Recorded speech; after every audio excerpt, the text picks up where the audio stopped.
Hi, everybody.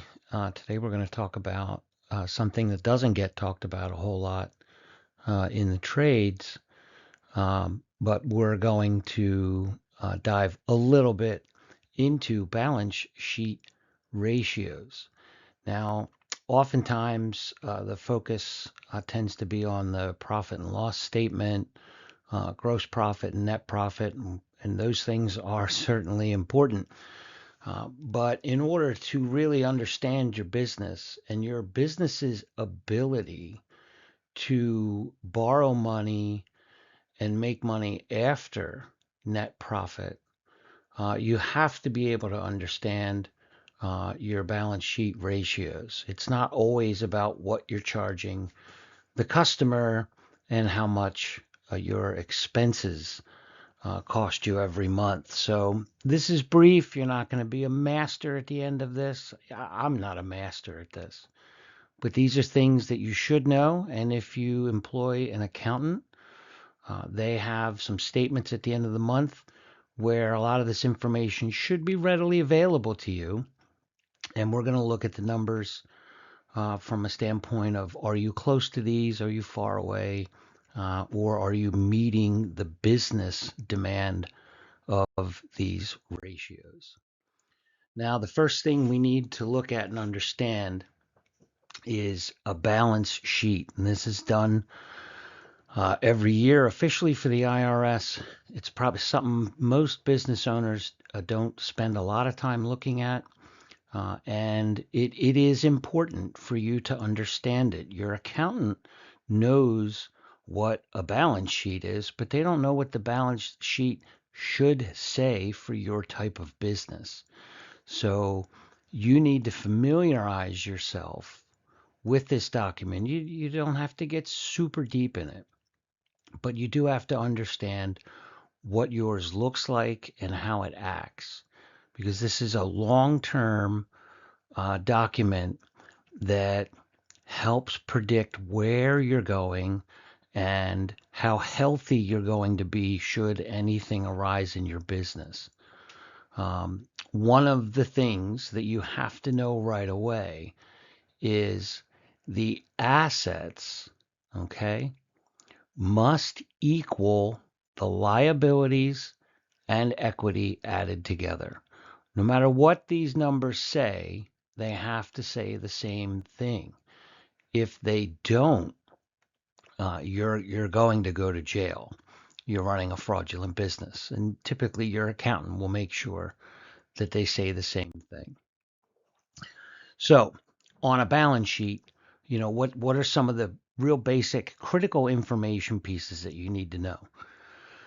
So, to boil it down really simple, the assets part of the balance sheet is what the business owns.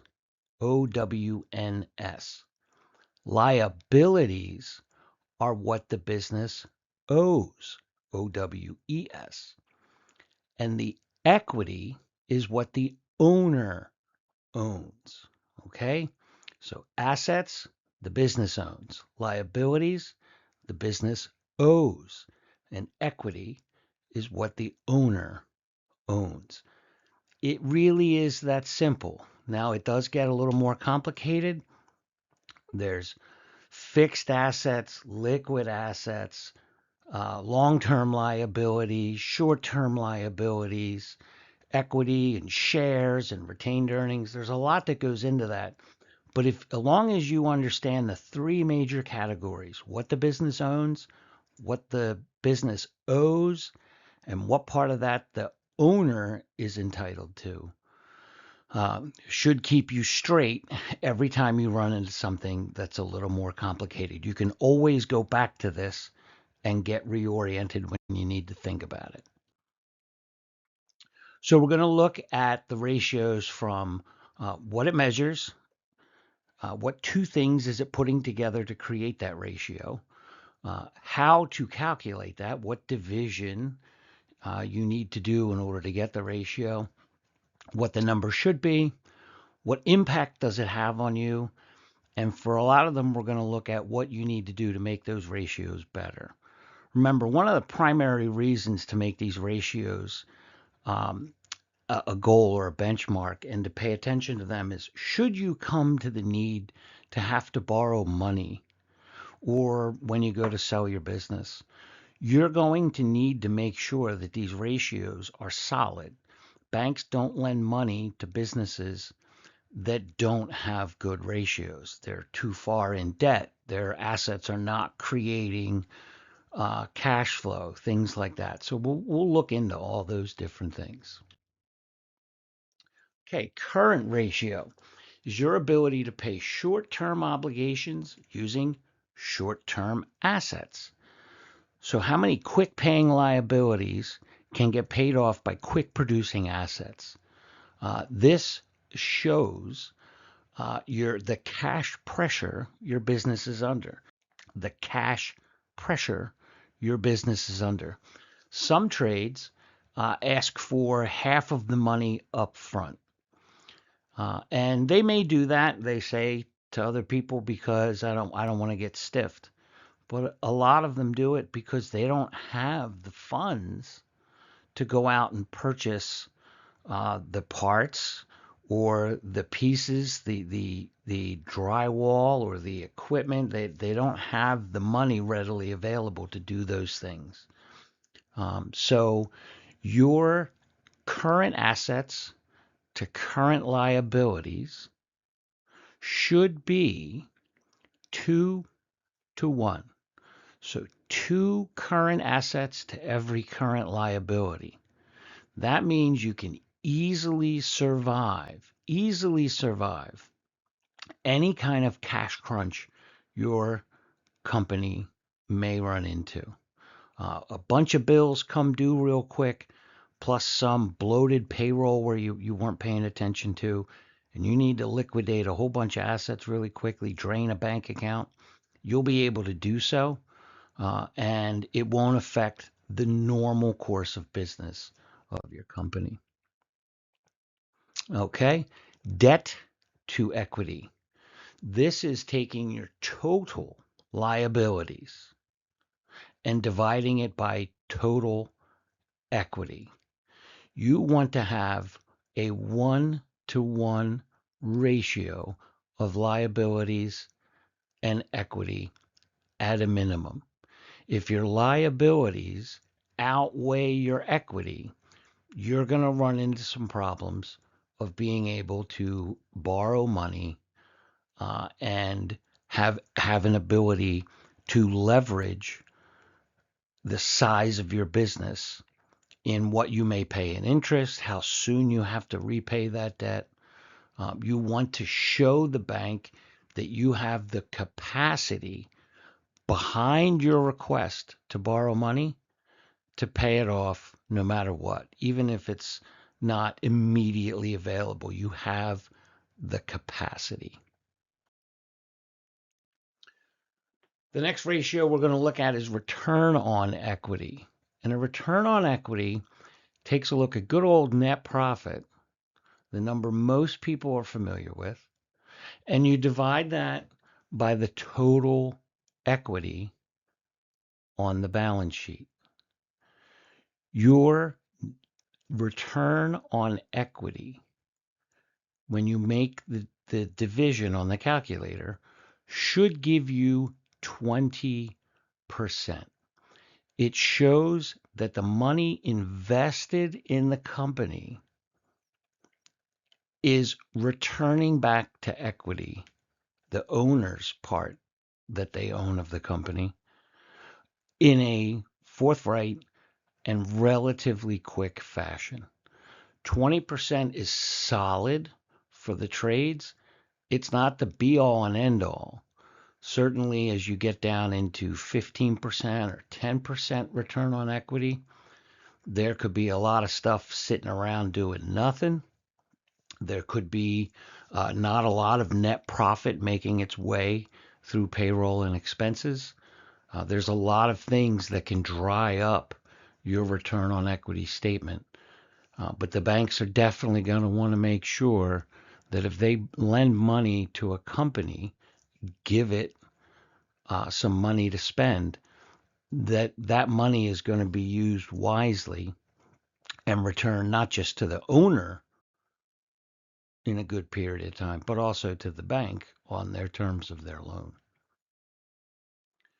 Return on assets is how well do you use the things the business owns to produce money, to produce cash, net profit. So you'll take the net profit that we're all familiar with, and now you're going to divide it by total assets on the balance sheet. How efficient are you with using the equipment and the things that you have purchased that repeatedly are part of doing business as your company? How good are those things at making the money, and how often are you deploying them to make money? It's all well and good to have the car you drive be paid for by the company as long as you can afford it. That's a nice owner perk. Um, but the majority of assets in your organization need to be the pieces of equipment that produce sales. In automotive, it would be an alignment machine or a tire machine. In a landscaper's work, it would be the truck, the lawnmowers, the weed eaters, the blowers. For plumbing and carpentry, it would be the vans with all the equipment in the back of them, the saws, all the different and various hand tools and power tools. So those things need to be used on a regular basis. They can't just be something that you bought to get you through one job and then you never use it again over the next course of a year. That's not a good use of the assets of the company. That asset is sitting idle. Inventory turns obviously are only going to affect the trades that deal with a lot of inventory. If you're a plumber or a carpenter, yeah, you're going to have some pipes and some uh, 2x4s laying around. You're going to have some random things that you can carry over to a job to make sure that you have some basics. Maybe even as a roofer, you're not going to stock a whole bunch of roofing materials on purpose just so you have it on hand. But appliance repairmen, they're going to have some of the most common parts readily available so that they can turn that job faster. Automotive, you're going to stock the filters, the fluids, the tires, the belts, maybe even. It kind of depends on where you are in the country and how fast you can get a hold of that inventory that somebody else may be spending the money to stock up on. Um, what I want people to pull away from this is number one, how to calculate it. Most people will say you take beginning inventory and divide it by ending inventory, and that is not going to get you the right ratio.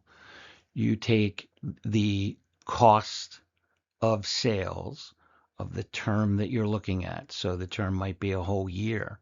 So you look at the cost of sales of that year for your inventory, your parts, your tires, the different things that you stock on hand, and you divide that by the ending inventory.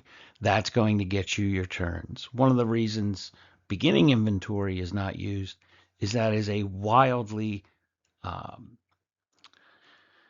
irregular number in the accounting world of trades. The number is not reliable.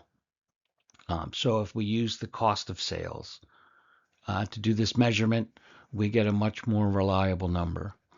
The absolute minimum for parts heavy industries in the trades is 7 turns. That is absolutely the bare minimum. If you are using this number well and you're doing it to keep your cash free, which is one of the primary reasons to have inventory turns monitored, is you're not tying your cash up on a shelf somewhere, sitting there doing nothing but costing you rent. You want to have your inventory turns into the double digits. You want to have at least 10, 12, maybe even 15, depending on the specific industry. But 7 is the absolute bare minimum. Otherwise, you're running a museum. You're not running a trade business. So make sure that you calculate it correctly. It's cost of sales for the period that you're looking at versus ending inventory of that period. And then you're looking to get a ratio of about 10 turns, 7 as an absolute minimum. So I hope you found this helpful.